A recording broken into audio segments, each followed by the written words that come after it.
ত্রিপুরা মধ্যশিক্ষা পর্ষদের মাধ্যমিক ও উচ্চ মাধ্যমিক পরীক্ষা প্রথম থেকে যেভাবে চালু আছে সেভাবেই চলবে। মঙ্গলবার গভীর রাতে এক ভিডিও বার্তাতে সাফ জানিয়ে দিলেন পর্ষদ সভাপতি ডক্টর ধনঞ্জয় গণ চৌধুরী।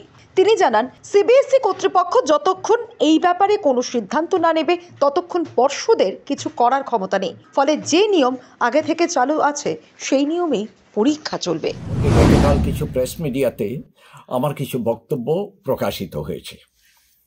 এ ব্যাপারে আমি কিছু ক্লারিফিকেশন দিতে চাই। আমি যা বলতে চেয়েছি তা হচ্ছে, ককবরক ভাষার লিপির ব্যাপারে স্কুল এডুকেশন ডিপার্টমেন্ট থেকে সিবিএসইতে চিঠি দেওয়া হয়েছে।